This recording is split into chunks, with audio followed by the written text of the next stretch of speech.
Welcome to Paranormal Almanac.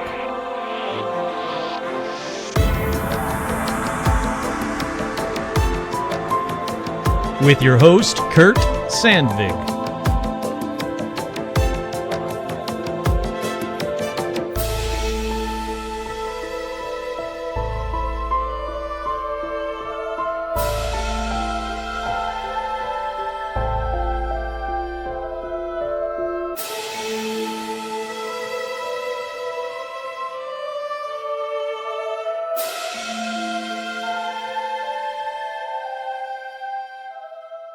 That's right, I'm your host, Kurt Sandvig, and on this week's edition of Paranormal Almanac, let's take a look at UFO encounters that left people burnt or hurt.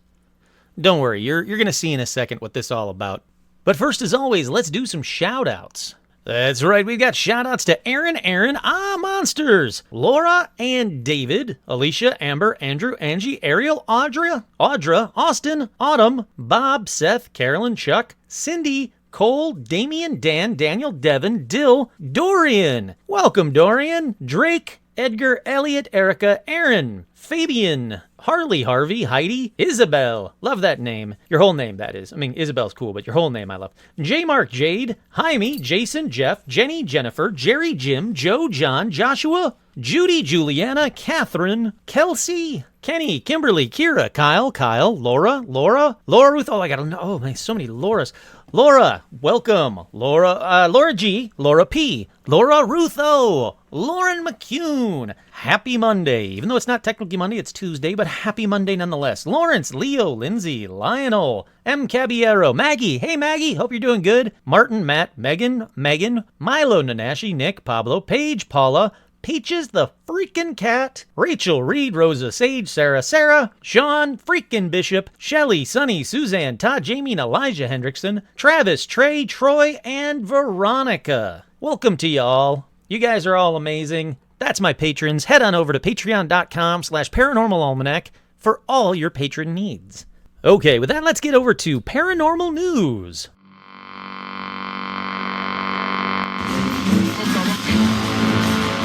With the world caving in around us, it's time for paranormal news.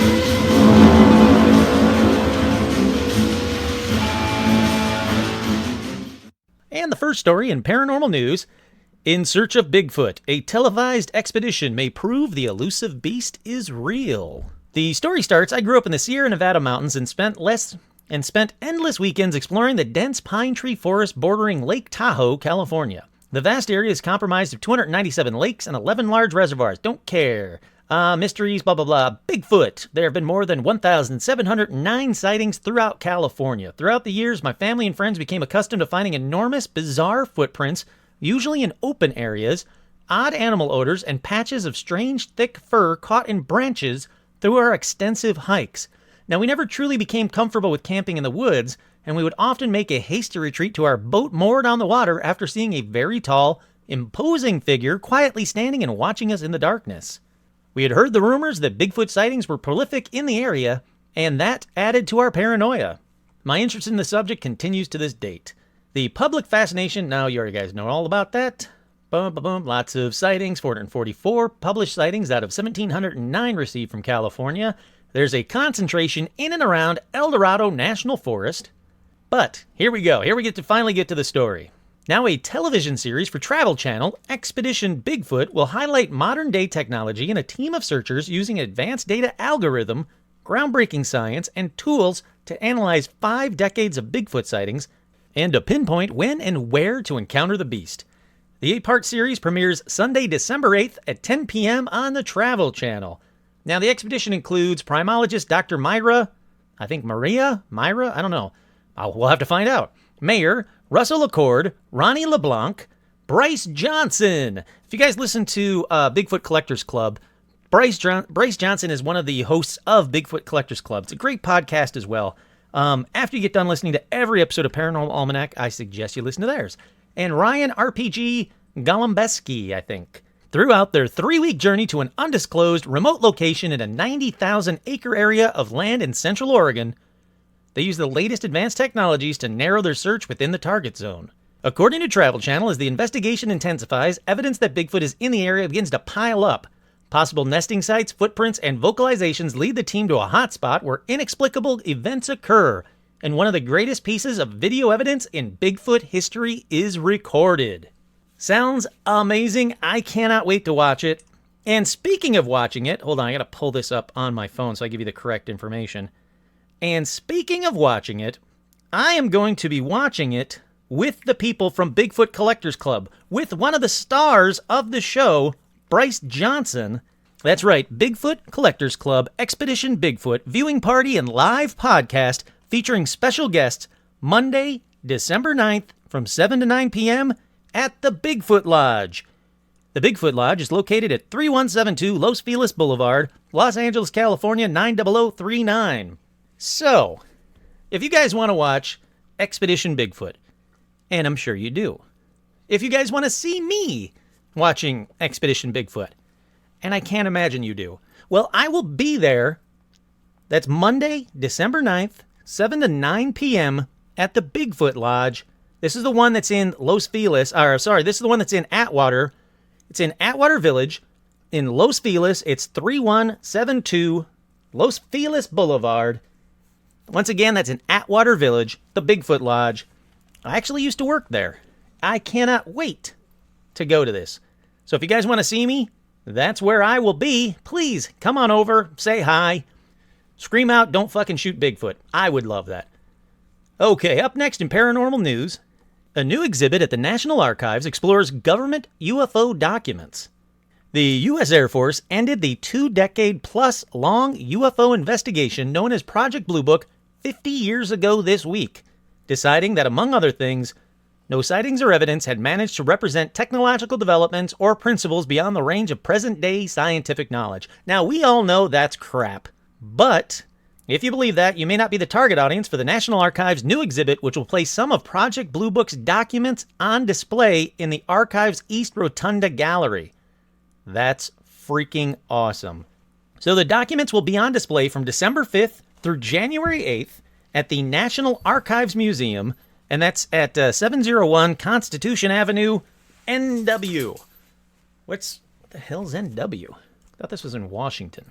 All right, hold on. I want to look up this address real quick and tell you where exactly it is.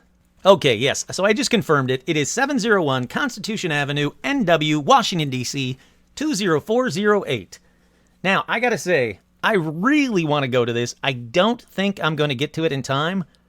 But if you can, December 5th through January 8th at the National Archives Museum, they have Project Blue Book documents. Please go there, take a lot of pictures, send them to me. I'll give you a shout out or credit for the photos or whatever you want. But please just go there and make sure we support these kinds of things, because without them, we're not going to get the disclosure we all want. Up next, Navy officers say unknown individuals made them erase evidence of 2004 UFO encounter. That's right.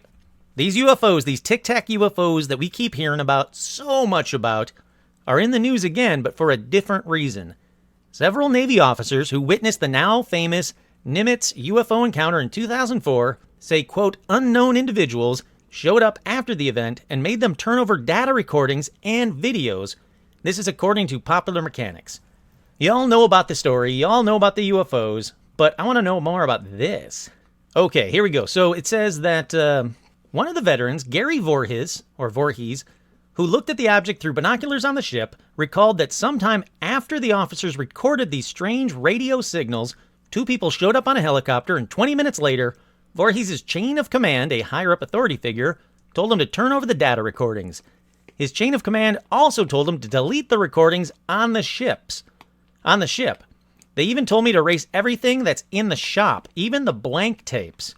Similarly, Petty Officer Patrick P.J. Hughes, who was an aviation technician, claimed that his commanding officer and two unknown men asked him to turn over the hard drives from the plane. However, Commander David Fravor, one of the pilots who got a close look of the Tic Tac on a fighter jet, told a different story. In various past interviews, Fravor said that the videotapes of the UFO disappeared, not because of any men in suits, but because people had unintentionally recorded over them. Fravor previously told the New York Times that he and Lieutenant Commander Jim Slate spotted the object. Oh, we all know that.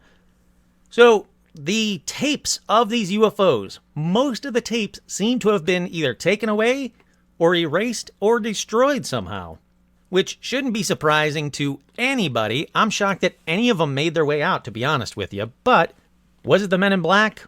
Was it the government? Or was it just them taping over the tapes? I guess we may never know. But I'll keep an eye out for all this information as well. Okay, this next story comes from Australia. Australia acknowledges potential survival of thylacines. That's right, the Tasmanian tigers, those cryptids that aren't supposed to exist anymore, that were supposedly made extinct by man. Let's see, a Tasmanian tiger was shot and photographed in the wild in 1938, and they were documented up into the 60s. But in 1986, the Tasmanian tiger was declared extinct by the government of Tasmania after no confirmed sightings for 50 years until now. In a press release from the Tasmanian Department of Primary Industries, Parks, Water, and Environment, 8 sightings of the thylacine have been reported since 2016, and 2 in 2019 alone. I said this a long time ago. It's on the podcast. I'm sure it's on record somewhere besides the podcast. I truly believe that the thylacines are still out there. I hope, but I really truly believe that they're still out there. They aren't extinct. We're going to find them again. And when we do, we better protect these things. Whoa. We better protect these things. We nearly made them extinct once. Let's try and actually protect them so they don't go extinct again. I thought that one was kind of cool. I really, really hope that that turns out to be true and the thylacines are still out there. Up next in paranormal news, when we finally find aliens, they might smell terrible. I gotta be honest with you, I just like the headline on this one. It's a very simple story. I'm just gonna give you the bullet points version. Because of the gases that we breathe, oxygen, might not be the same gases that aliens breathe, they may stink.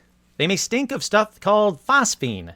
So, if we see aliens, they might stink, but let's not stink shame some aliens. If you have the chance to actually meet an alien, don't fuck it up by saying, oh man, you know you stink? Don't do that. Because we probably stink to them. In fact, I guarantee it. Okay, finally in paranormal news, Bermuda Triangle mystery solved? How 200-foot giant squid washed up on Florida beach.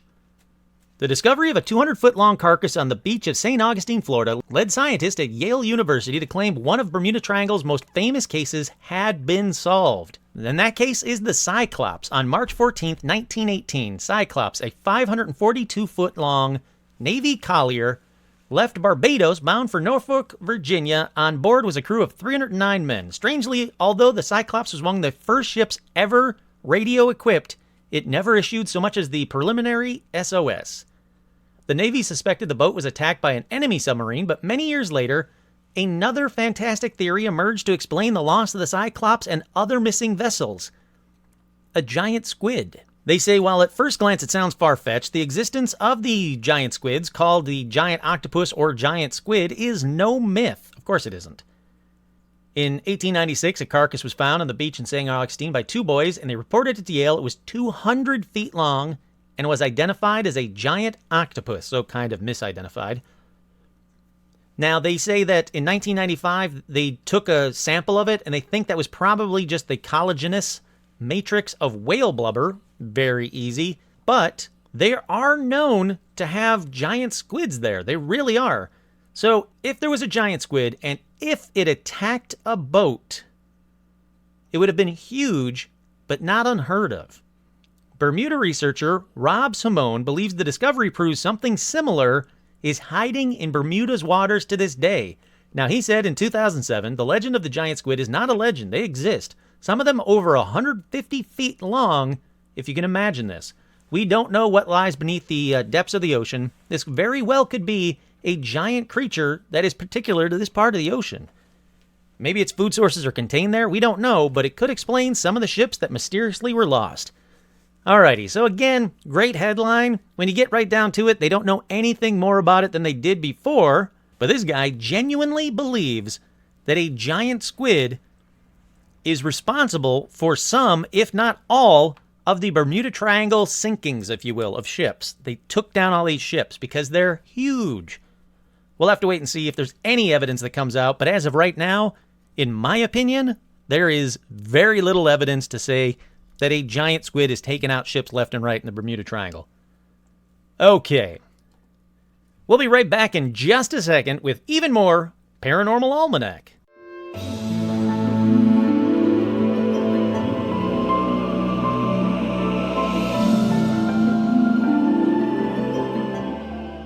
Okay, so like I said, first of all, hello, we're back. Stitch and I are back. So like I said at the beginning of this episode, you'll catch on quick enough, but this episode is all about people and some things that were burnt or hurt because of UFO encounters. Hey, Kurt, how do we know if things are hurt by UFOs? Look, I don't have time for this imaginary argument on the show. You'll get what I mean in a second. So the first one took place on August 26th, 1975 in Fargo, North Dakota, when Sandy Larson, her 15-year-old daughter Jackie, and Jackie's boyfriend Terry O'Leary awoke early so Sandy could drive 200 miles to Bismarck to take a real estate test. And I mean really early. They were already on the road 45 miles from home by 4 a.m. And that's when something happened. The three of them saw between 8 to 10 bright, glowing orbs with smoke behind them descending from the southern sky up ahead, heading east and starting to approach them. They heard a loud sound resembling the rumbling of thunder, if you will, in the distance, and it seriously kept getting louder and louder as the orbs grew brighter and brighter as they got closer and closer. And these are proper orbs, not the bullshit haunted house dust orbs, okay? So one of these glowing orbs was, quote, noticeably larger than the others. And depending where you get your information, it's been said that Jackie and her boyfriend said that the other orbs actually emerged out of the large one. But I couldn't find that on all accounts. So I don't know if that part is true. But anyhow, so the orbs descended quickly until they were just above the tree lines about 20 yards away. And these things were low and they were close. Then as quick as they descended, half of them shot up and away. Now, all three of the people in the car felt as if they were frozen for a second. And I don't mean cold frozen, I mean stuck in place frozen. And when they unpaused, if you will, they said the orbs were flying away, but that something else was odd. Jackie, who had been sitting in the middle of the front seat between Larry and her mother, was now sitting in the middle of the back seat, and she had no idea how she got there. Now, I will say, other sources say that the mom was now in the back seat and Jackie was now driving. But I don't know which is accurate, so you're going to get both, okay? Anyhow, so when they looked down at their watches and at the car clock, when they pulled into the nearest gas station, they saw it was now 1 hour later. Let's fast forward to December when psychologist R. Leo Sprinkle, that's right, Dr. Sprinkle, a professor and therapist from the University of Wyoming, heard about the odd case and hypnotized Sandra and Jackie separately, obviously with their permission. They went to him for hypnoregression therapy. Now, Terry admitted what he had seen definitely happened. They all saw it, it all happened, but said he didn't want anything to do with it, any more to do with it, and he declined being hypnotized. So Dr. Sprinkle hypnotizes Sandra and Jackie separately. Under hypnosis, Jackie remembered being outside the car, but she was frozen or paralyzed.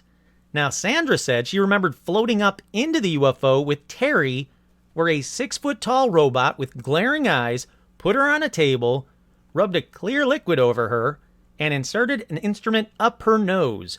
Now, she called it a metal tool to gather a sample from her by scraping the inside of her nostril, like, DNA test now. The robot then performed other medical procedures on both her and Terry. Now, she said during the medical procedure, she felt dizzy and nauseous and felt as if her, quote, her head would explode. Sandra described the beings performing the procedures to her as appearing, quote, like mummies, claiming that the figures were covered in a strange wrapping while their bulging eyes peered out at her. Also, their arms were, quote, like segmented metal rods found in a Meccano set. That reminds me, I want to look up what the hell a Meccano set is, because I've never heard of that. Oh, an erector set. So it looks like an erector set. I get what she's saying. It had segmented arms like a toy robot, if you will, like an erector set or a mechano set. Now, she said when everything was done, the robot then wiped their memories and returned them to the car. She had marks on her hands that were burn-like, but that was the extent of her injuries. Now, both Jackie and Sandra described everything the same. Jackie said she didn't get sucked up into the UFO, but she described the UFO exactly as Sandra did, under hypnosis. All right, so a whole lot of info packed into one abduction. And since they came forward, there's been a ton of skepticism, but no explanations of what actually happened to them. This is what we know. They didn't do drugs. They weren't prone to delusions and never talked about aliens before this. Many experts who have studied this case say this is textbook trauma and PTSD, including Terry not wanting to be hypnotized. They said that is definite PTSD. The way he was acting after it was he remembered more than he was saying, or he knew there was more than he was saying. Even though there are a lot of discrepancies amongst various sites, who sat where, and even who Terry was dating. Some of them say the mom, but most of them say the daughter. What I can say is the testimony from them has never changed in any instance that I can find. Their stories have never changed over the years. So this one, you get what I mean by like burns? You know, only one of them were burned, and it was just her hands, but that's just the first one. A little trauma, a couple of burns. So let's get right into the next one, okay? Now, this next one took place on December 29th, 1980 at 9 p.m. when another trio had their own experience. Now, this time it was Betty Cash, Vicki Landrum, and Vicki's 6 or 7-year-old grandson Colby. Again, depending where you get your information, there's slight variations. Now, they were returning home after dinner on State Road 1485 near Dayton, Texas. This is just on the outskirts of Houston. It was then, according to Vicki, that they noticed bright light in the sky that seemed to be blowing flames. She said you could see it through the trees. It started to get real close, and that's when I knew it wasn't a plane. You know how else you could know it wasn't a plane? Planes don't blow flames. All right, so Betty Cash said, we didn't know what it was, but we knew there was something that was lighting up the sky. We had begun to feel heat, and all of a sudden, Vicki screamed for me to stop. When I stopped, she went forward, and her handprint was embedded on the dash of the car. And I thought, well, I've got to see what this is. So I got out, walked towards the front of the automobile, and I stood there looking up, trying to figure out what this object was. It was a diamond-shaped object about the size of a water tower, hovering at treetop level. Then at the bottom, flames were shooting out. She said the heat was tremendous. It felt just like I was burning from the inside out. So it was so hot, they moved back to the car really quick, and she said, when I reached for the door handle was so hot I couldn't even begin to hold on to it. I was more than scared. The only thing I was thinking was, are we going to get out of here alive? Now, Vicki Landrum said the vinyl dashboard was softened so much by the heat that her hand left an impression in it.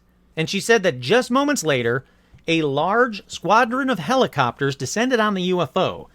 She said they were large helicopters that had the double rotaries on them. I counted 22, and I knew they had to belong to the Army. They soon were surrounding the UFO.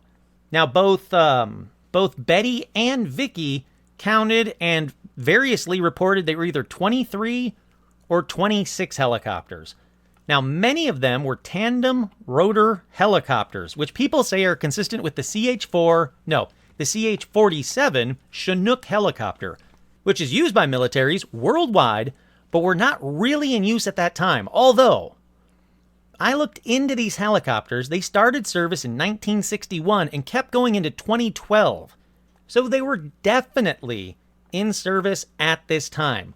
Whether the local military base had any on the base, I don't know. Some people say yes, a lot of people say no. But anyhow, so these helicopters kept after that diamond-shaped UFO until they were all out of sight. Seems crazy, right? Well, it gets worse. In fact, it gets a lot worse. Later that night, around 1 a.m., Colby, once again the 6 or 7-year-old grandson, woke up crying. They said he was begging me for water. He had a fever and he had vomited all over the bed.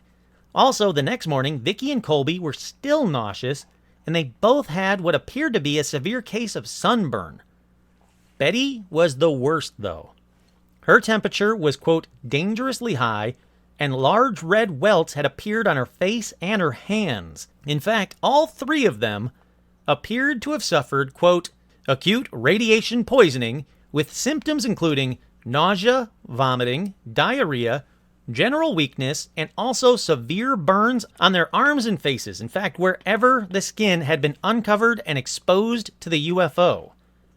Now, Betty Cash was finally convinced to go to a hospital just 4 days after the incident, and she was actually hospitalized for 2 weeks. She had follow-up hospitalizations as well. A lot of her hair fell out, as well as some of her fingernails. Now again, depending on where you get your info, a number of sites say she lost more than 50% of her hair and patches of skin on her face. I can't prove that part is real, but I can say that she was definitely treated by Dr. Brian McClelland. He said, there is absolutely no doubt in my mind that Betty was exposed to high doses of radiation. As to what the source was, I can't exactly say. He also said it was comparable to being, quote, 3 to 5 miles from the epicenter of Hiroshima. All right, after her release from the hospital, Betty asked for help from UFO investigator John Schuessler of MUFON, who is a former NASA project manager. He said, we had done several interviews with Betty and Vicky, and then we went out to the locations where this happened. They were very clear on where it happened and how it happened. They told us exactly where along the road they stopped because there were markers that identified the spot. They were able to point out exactly where they saw the object coming down from the sky, over the road, and hovering there. They were also able to point out a spot on the road that indicated that it had been heated to an extreme level of heating, which I gotta say is a very odd way of saying there was a spot on the road from extreme levels of heat. A spot on the road that indicated it had been heated to an extreme level of heating. It was burnt, and it was very clear to the naked eye. Several weeks after we went to the spot and saw this burned area, someone dug up the road and hauled it away and replaced it with new asphalt. Some of the witnesses that watched this happen said the people brought in unmarked trucks, dug up the road, put the material on the trucks, covered it with a tarp, and then drove away. When John Schuessler was asked what happened, he said, one is that it was an experimental craft of some kind, probably from our government. The other is that it was an unidentified flying object, possibly extraterrestrial. Now, John Schuessler then questioned everyone he could in a 5-mile radius. At least 10 other people had seen the object, and 7 or 8 other people had seen the helicopters. Their descriptions were all very similar to what Betty and Vicky described, and one eyewitness was really important for an obvious reason. It was police officer L.L. Walker, and he said, my wife Marie and I were returning from her mother's and dad. As we were coming out some tree lines,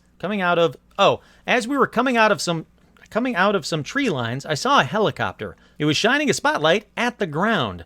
Then I heard the noise of other helicopters behind it, and I stopped the car, because I didn't know what was going on. The helicopters were military, and they were all flying fairly low to the ground, and all of them had search beams on. Now, I thought maybe there was an airplane down, but they didn't hesitate. They kept going in the same direction, which would probably intersect the area where Vicky said her encounter was.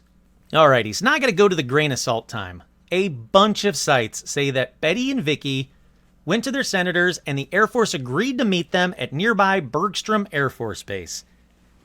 Here's why I have a problem with that. As they entered the room, Vicky noticed a large map, and on that exact spot where they saw the UFO, there was a mark on the map. I don't believe that it's true. It's just too X-Files to be true, so I doubt that part happened. Why would they agree to meet them? Why would they agree to meet them in that room with that map on the wall? It just makes zero sense. But the maybe bullshit story continues that they were questioned by the Air Force for more than 2 hours. The interview was recorded by a military stenographer, and in the end, the 2 men denied that any military or government operation had been conducted at that time at that place. The women were told they were entitled to file a claim, and that the Air Force would review the case, and surprise, 4 weeks later, Betty and Vicky's claims for medical damages were denied. I can't find proof that any of that happened. Now, Vicki Landrum has said throughout the years, quote, "I don't believe in little green men." And it had to be an object. It could have been a spacecraft that the government was carrying, but our government was carrying it. And Betty Cash said that all she wanted was information that could help her medically. She said, "If it's a top secret object that's protecting the United States, then I would say I could forgive them for that. But at least they owe us to tell us exactly why we were burned and what type of radiation that we were exposed to and how much." Sadly, Betty died 18 years later at the age of 69, and she went through every form of cancer. I won't go into the details, but she had a very sad, very cancer-filled life. Now, interestingly enough, when I was doing research on this case, I found a bunch of reader comments about this story on a website, and I felt they deserved to be shared, but again, I can't prove any of these are real, so as always, grain of salt time. But here's some readers' comments, okay?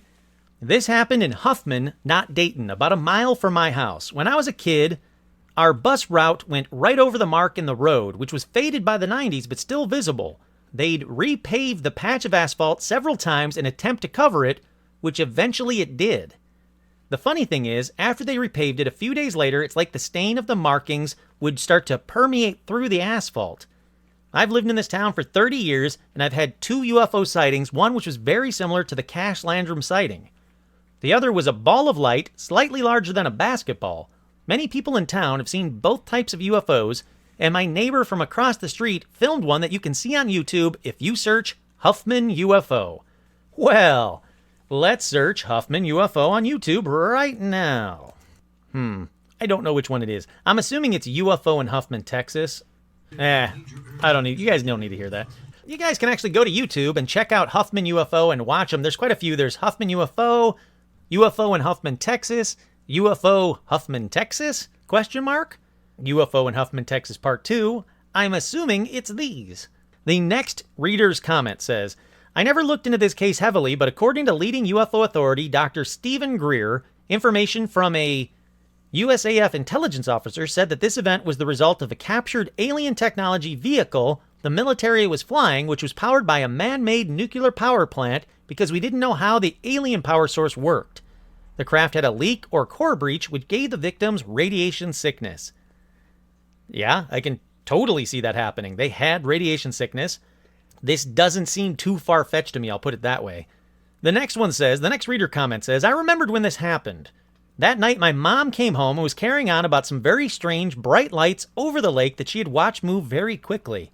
Not like any aircraft she had ever seen. My mother was not one to imagine weird stuff or believe in extraterrestrials at all. In fact, she was so shaken that it had me a little scared. We went out searching for these aircraft but never saw anything further. It wasn't until some time later that we learned of the other incident and figured out that it was the same night." That's very cool. That's very, very cool. But before I move on, that was the last of the reader comments. But before I move on, there are skeptics who are saying the following. "The sunburn is interesting, but also suspicious. The only photographic evidence was shown on April 1981 episode of That's Incredible, which is an American TV show, and they had them all on to tell their UFO story. Gary Posner, a skeptical medical doctor, described what he saw in an email to author Robert Schaefer. Betty's arms show discrete, round, sunburn-type rashes that immediately caused me to suspect that she had created them by covering her arms with a garment containing circular cutouts and then exposing herself to sunlight or a sun lamp. There was no mentions of these circular sunburns in the hospital doctor's notes that Schuessler included in his book, nor any mention of her sunburn at all except the swelling on her face. We also know that Schuessler carefully cherry-picked what to include in the book and what not to. As he began his investigation and spoke with other members of the UFO enthusiast communities, he received an offer from Dr. Peter Rank, a radiologist and a member of a group called the Fund for UFO Research, to examine Cash's medical records and give his medical opinion. He did so, and in a letter to Schuessler, he concluded, "I think it's important to assure Betty that on the basis of the medical information you have provided me, there are no signs of serious injury to date. You may also reassure Vicki that her cataract was probably a pre-existing condition and not necessarily related to the incident." So apparently Schuessler also included in most of the letter written by Dr. Rank in his book, but not that paragraph that I just read. It's very interesting. I don't know what to think. I've seen the photos. You can check out the photos if you want of the Cache Landrum UFO encounter. I am not an expert on radiation or radiation burns at all. Seems to me that they aren't faking it. They weren't faking it. Like I said, Betty had many run-ins. Betty had a lot of run-ins with cancer throughout her life and sadly died at the age of 69. These burns appear to me anyway, a layman, not a medical professional, these burns appear to be real as far as I can tell. This appeared to happen as far as I can tell. From everything I can find, this was real and this really happened. Okay. Up next is another weird one, if you will, and this one involves a sheriff. I thought I talked about this one before, I'll be honest. I looked it up, I was like, man, I could have sworn I talked about this one on a past episode, but I couldn't find it. So, if I have, well, here it is again. Hopefully I haven't. September 11th, 1979, Marshall County Sheriff's Deputy Val Johnson was on night patrol along a rural section of State Highway 220 near Warren, Minnesota, when, I guess the best way to say it is when he drove into a ball of white light. All right, so he's driving. It's nighttime. He's on night patrol. He's in his cop car, and he sees this, quote, bright, brilliant light which hovered 3 to 4 feet from the ground in front of him. And now he's driving towards it, kind of like playing UFO chicken with it, basically. And, well, the light won because Johnson woke up in a ditch a half hour later with burns around his eyes and superficial damage to the windshield and one headlight of his 1977 Ford LTD patrol car. Now, both radio antennae, I don't know what the plural to antenna are. Antennas? Antennae. Sure. Both radio antennae were bent back sharply. So he had a little bit of damage to his car, but nothing significant. And the typical lost time occurred because the watch on his wrist, as well as the clock in the car, were 14 minutes slow. Now, he said in a taped interview, quote, I noticed a very bright, brilliant light, 8 to 12 inches in diameter, 3 to 4 feet off the ground, but the edges were really defined. Police did investigate this incident when it happened to determine they didn't know what the hell hit the car, but they didn't find any fur or debris in the windshield or on the grill of the car. They said they just don't know what happened that night. In fact, for almost a year after the UFO crash, Johnson was hit up by just about everybody for an interview. He said his wife was, quote, run ragged by the constant calls and interview requests. He appeared on Good Morning America, dozens of newspapers around the world. Then he says, quote, and then other stories came along and pushed me off the front page. Thank goodness. So this guy, he's a police officer. He wasn't drunk. He hit something. It wasn't like he just fell asleep at the wheel and went off the road. No, he specifically hit something. He hit something very specifically. So I trust him at his word.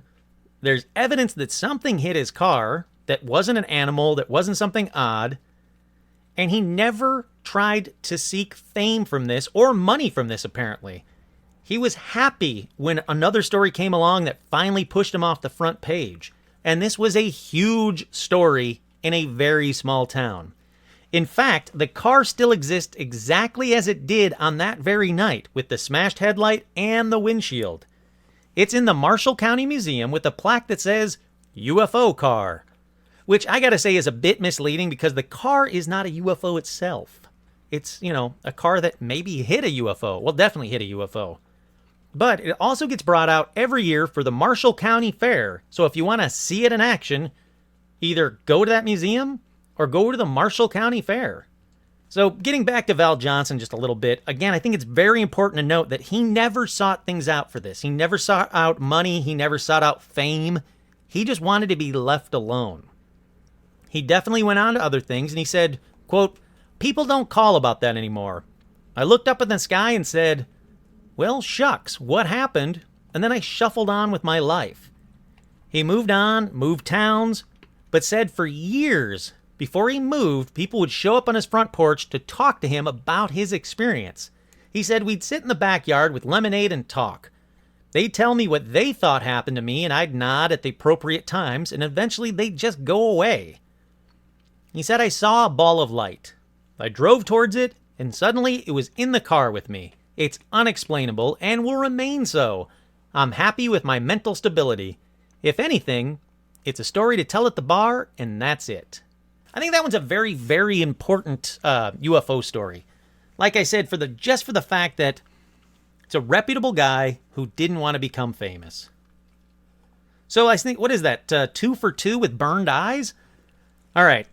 Aren't UFOs fun? You get to see a UFO and they'll burn your face off. Up next is a very quick one, and I mean very quick one, from 1957.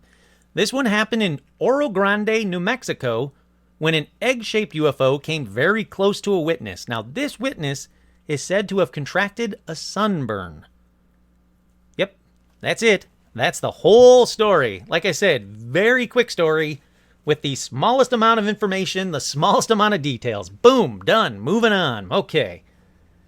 Up next, on the evening of November 6th, 1957, 25 miles outside Terre Haute, Indiana, Rene Gilman, who is a young iron worker, he lived with his family on a farm. They were eating dinner when a neighbor's kid came in the house and urged Rene's kids to go outside to, quote, hurry out and see the funny star in the sky. Okay, so the kids go outside and immediately start yelling for their parents to come out. So Rene and his wife, they walk out to see, oh, look, honey, the neighbors are standing right there, right in front of their house, and they're staring up. Our kids are standing right there, and they're staring up. What are they staring up at, you might be asking? Well, I'll tell you right now. It was a circular UFO, which, quote, hung motionless in the sky an estimated 200 to 300 feet overhead. So very close to the ground. They said it was not less than 30 or more than 40 feet in diameter. So that's a dumb way to say it was probably 35 feet in diameter. They said it was perfectly silent, even though it was that close to them. When all of a sudden, brilliant beams of blue light, brilliant beams of bright blue light began projecting downward from the center of the object, which scared off the neighbors. They were like, fuck this, I'm going home. Rene's wife took the kids and went inside as well, with Rene supposedly saying, take the kids and go on inside. I want to see this thing. Now, I can't really blame him for that. If I walked outside my tiny little farmhouse, I don't know if it's tiny farmhouse, if I walked outside my normal-sized farmhouse with my wife and kids, and we were looking up and seeing a UFO only 200 to 300 feet directly above, and all of a sudden, brilliant beams of bright blue light began projecting down from the center of the UFO, I probably would want to stay outside and see it as well. I would probably get a little bit farther away from it, but anyhow. So this next part isn't very clear, but apparently he stood there under the UFO for a total of about 10 minutes, directly in the beams of light, which, in case you don't know, is a dumb thing to do. Now, he said each light lasted about half a second each. They would go on and off. Another light would pop on. That one would turn off, blah, blah, blah. Then he said the thing made a sizzling sound like a high-speed electric motor, and away it went. So, based on every other story I've told on this episode, everything was fine with Rene, right? Well, immediately after, right away, he's fine. He goes inside, tells his story to his family, feels fine. Then 2 days later, on Friday, he had eye inflammation and his face was beginning to swell and to itch. By Saturday, the top of his head and his face were red and burning, so he goes and sees a doctor. He saw Dr. Joseph Dukes, who said that the burns Rene suffered were similar to the burns caused by overexposure to the rays from an electric welding torch. Now, Ray said that he had not been near a welding torch for 3 weeks, nor for that matter, anything else that could have caused the burns. Oh yeah, except for that blinking light on the UFO that he stood under like an idiot. You know, that whole 10 minutes standing underneath a UFO beaming bright blue lights directly onto you? Dumb. So Dr. Duke sends him to a hospital in Sullivan, Indiana at Mary Sherman Hospital for more better treatment, he said. He was treated there and was supposedly interrogated by the Air Force there, who told him not to mention the UFO to anyone again. And then he was released a few days later, where it said he fully recovered from the UFO beams. But one source says the following. In the late 60s, my sister married a man who had been a lab technician at Mary Sherman's Hospital in Sullivan, Indiana. He told investigators that Mr. Gillum was told to return to the hospital every year for blood tests. Radiation, sickness, blood tests. So what did we learn there, kids? We learned not to stand directly under a UFO shooting bright blue beams of light. Okay, up next we have a creepy Scoutmaster story. Not that kind of creepy, thankfully. It happened on Tuesday, August 19th, 1952, when Scoutmaster D.S. Sonny Desvergers, that sounds right. I'm just going to say it that way. Sonny Desvergers had an encounter with a UFO that the story goes had emerged burnt and incoherent from a dense palmetto grove in the southern Florida Everglades. What? Well, let's get to it. So it's Palm Beach County, Florida. Deputy Sheriff Mott N. Parton was contacted by a farmer who lived about 12 miles southwest of West Palm Beach on Military Trail. The farmer said that he had Sonny and 3 scouts, Bobby Ruffing, 12, David Rowan, 11, and Charles Chuck Stevens, 10, in his living room. They were all scared, and he needed the sheriff to come over. The sheriff got there and asked Sonny what happened. The boy said that Sonny had gone into the scrub pine and palmetto just off Military Trail to investigate some odd lights. Moments later, the boy saw red, flare-like lights in the area where Sonny had gone. So they got scared and left Sonny and took off for the farmhouse. Hold on a second. Isn't one of the Boy Scouts' motto always be prepared? I'm sure there's another motto or a patch or something that says don't leave your Scoutmaster behind when red flares spark off in his face. But I wasn't a Boy Scout, so what do I know? So the kids take off. They go to the farmhouse. Farmhouse calls the sheriff. So the sheriff takes Sonny and the boys to the spot where it happened. When they got out of the car, a man waving a machete emerged from the palmettos. The man was shouting repeatedly, "I'm coming, here I am." What happened to the man? Don't know. Even the police report doesn't say. What the fuck? I don't know. I'm beginning to think this was so poorly written in every account that the man was actually Sonny. The only thing I can think of is Sonny went off into that scrub pine in the palmetto. The kids saw the bright lights, freaked out, fucked off without Sonny to the farmhouse. The farmhouse called the sheriff because there's just 3 kids sitting there. Those 3 kids and the sheriff go into the woods and boom, out pops Sonny with the machete screaming, "I'm coming, here I am." Do I know if that's the thing that happened? Nope, because again, every instance I could find about this was so poorly written. Anyhow, so Sonny and the sheriff go back to the spot where it happened and they find Sonny's flashlight. It's still on in the spot where he said the UFO was. They all go back to the police station, the sheriff's station, where they said that Sonny's forearm hair was singed and some skin was burnt off. Plus, there were 3 holes burnt into his scout hat. At the station, Sonny claimed he saw a UFO up close that discharged a fireball, which left him singed and barely able to see. Now, Project Blue Book actually has a case about this instance, and it has these notes. After 4 minutes of hacking through the bush, Sonny entered a clearing in the grove. The first thing he described was an acute, nauseating smell, and then the feeling of somebody or something watching him. He then experienced a sensation of oven-like heat coming from above. Looking up, Sonny said he could not see any stars as he was standing beneath a hovering object. He says the object was circular, dull black with no seams, about 30 feet in diameter, with a height of 10 feet, a convex dome atop it, with the bottom edge lit with phosphorescent glow. As Sonny slowly moved backwards, he recalled he heard a noise like metal against metal, quote, like a hatch opening, after which a red, flare-like light came from the side of the object and slowly moved towards him. As he placed his hands over his face, fist closed, hand over each eye, The red ball of light grew into a red mist that engulfed him. I'm going to pause right here. Okay, if you're not driving, I want you all to do this. Make fists with your hands. Place each fist over your eye.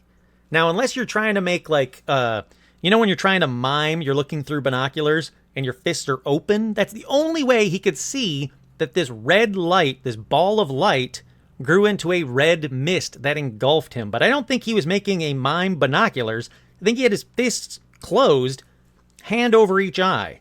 So tell me this, Sonny. How do you know it became a red mist that slowly engulfed him? But anyhow, he says it was then that he lost consciousness. When he awoke, Sonny was leaning against a tree, but he could not see properly because his eyes burned. Scrambling back through the palmettos, his eyesight slowly returning to normal, he burst, incoherent, out on the highway, where he was met by the boys. Okay. So, there we have it. The crazy man with the machete screaming, "I'm coming, here I am," was Sonny. Okay, let's see. Came out, there's the boys. So, Ruppelt of Project Blue Book got the case, went down there immediately after it happened, and he took samples of the singed grass. That's right, even the grass in that area was singed as well. Now, samples were taken to Battelle Memorial Institute, which was under contract with the United States Air Force to provide a scientific support to Project Blue Book. What were those results? Though the soil remained consistent, the root structure of the plants in question were charred black, and the lower leaves had deteriorated as if by heat. The only way the lab could come close to duplicating the effect was to place live clumps of grass in a pan of sandy soil and heat it to about 300 degrees Fahrenheit. This is very important. It wasn't the tops of the grass burnt and the roots were fine. It was the exact opposite, as if the heat came out from the ground. Like I said, the roots part is odd, and it's the only one I could find in Project Blue Book. It's very important because it is a very odd thing to happen. Once again, it's not the tops of the plants that were burnt.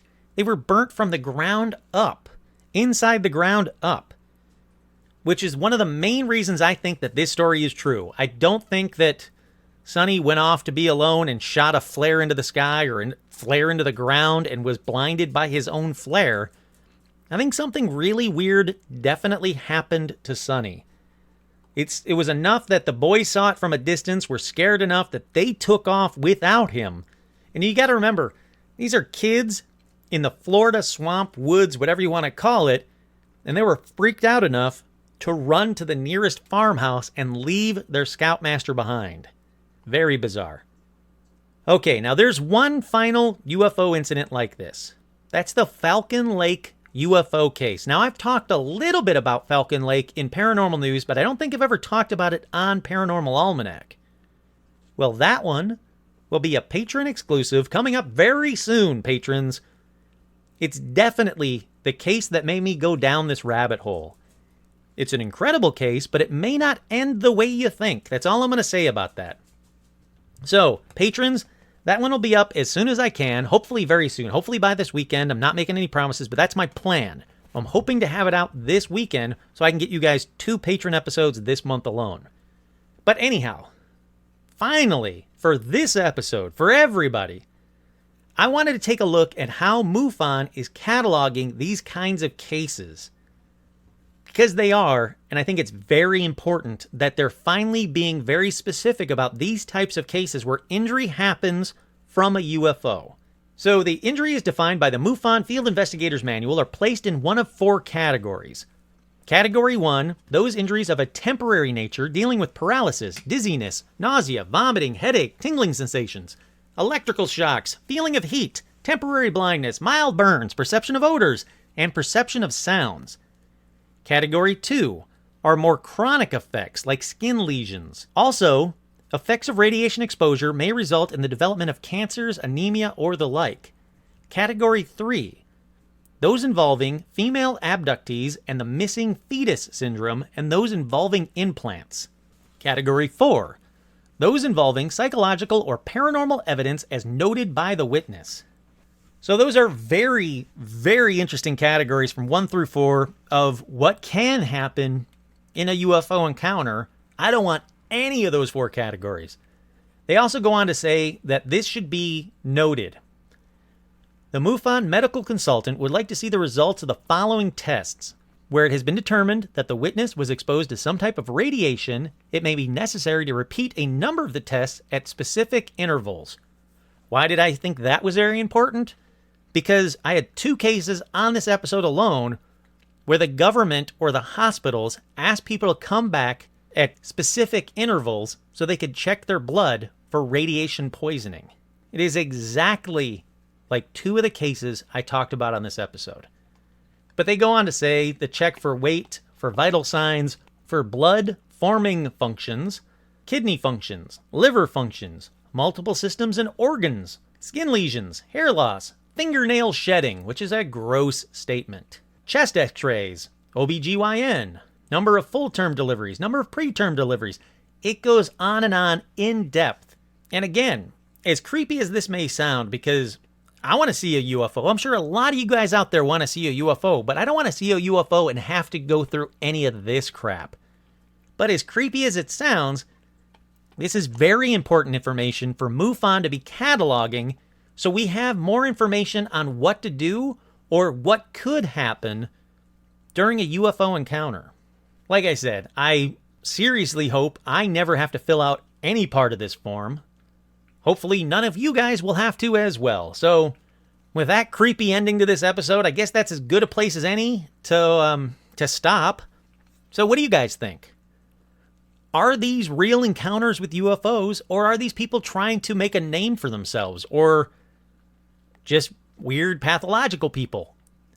Are they real injuries? Are they real injuries caused by UFOs? We know they're real injuries, but are they real injuries caused by UFOs? What the hell happened to Machete Guy? Was the Machete Guy sunny? I hope so, because if there's just a random Machete Guy in the Florida Everglades swamps, whatever the hell they call them, and nobody seemed to care, that makes Florida an even scarier place to go to than it already is. So all these questions and more will not be answered on the next episode of Paranormal Almanac.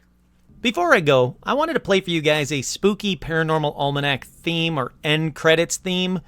Hope you guys like it. Tell me what you think. Once again, I'm your host, Kurt Sandvik, and this has been another edition of Paranormal Almanac.